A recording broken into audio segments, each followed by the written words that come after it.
Forget a couple of months ago we had the president of Stanford step Oh, down. that's right. Yep. So I guess the next focus is on the board, the Harvard Corporation. It had been 12 members. Now, with Claudine Gay's resignation, it's 11 members. There have been calls for them to step down. That they ran a very flawed search, and why didn't they figure out what was going on with her scholarship? Supposedly, it had been out there for a while, and the question is, will they continue to serve? Penny Pritzker, the former Commerce Secretary, is the chair of that board. And who's going to want the job as president? I mean, of course, it's the most prestigious in the Yep. world academically. But as we were just talking about, it comes with so many challenges, so many constituencies. And in my story today, one of very esteemed Professor Avi Loeb talked about, two extremely important things are raising money, which we saw, Yep. constrained, and dealing with Washington. You can't forget that the federal government is one of Harvard and many universities' largest donors. 11% of Harvard's revenue last year came from the federal Really? government. Yes. I didn't know that. And that doesn't even include federal student loans. Yep. Harvard is extremely generous with its undergraduates for financial aid, but its graduate students, they borrowed $100 million from the government last year. Look at the price tag of Harvard Law School, Harvard Business School, and Harvard has to keep its pristine reputation. If those students want jobs that are going to pay to service that debt, it had never been a consideration. No one would ever think of that before. So is the underlying issue, I don't even know how to approach this, is the underlying issue for some observers of higher education just I guess, the liberal bent of higher education and administrations and leadership in higher education, which has always been, I guess, an issue. But is it just coming to the fore now because of what we've seen at Penn and Harvard and other places? Well, I think in the last couple of years, the objective of DEI has been to be more inclusive, of course. Yep. And critics have saying it's just gone way too far. Okay. Looking at ideology, is that how decisions are made? Are you truly picking the best candidates? And this really came to the forefront, especially after the Hamas war on Yep. Israel. And Bill Ackman had an extremely thoughtful post today, Yes. looking at that. But the question is, where do you go from here, especially with these searches, as we were just talking about? The universities who are looking for new presidents: Harvard, Stanford, Penn, Yale. Wow. Their longtime Yep. president has resigned. But don't forget Berkeley also, and UCLA. UCLA's chancellor has been there for quite a long time. So it's a refresh. And a lot of these presidents are new in their job, or had been, Yep. Harvard and Penn, because a whole host of presidents retired after COVID. They just had this extremely difficult time, and they had new leaders in, and unfortunately at not such a great time.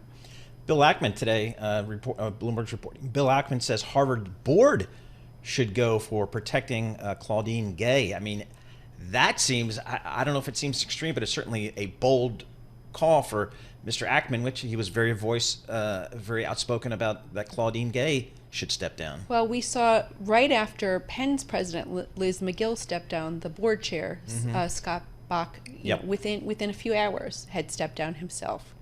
All right, so I guess we could see something there. So, I mean, and one of the things that that was surprising to me is Harvard announced that their, I guess, applications were down. Yes, they were 17%. down by That 17. says something. Yes, and it's not the anti-Semitism, all these videos that you'd seen. We don't know the full reason. They didn't really tell us anything.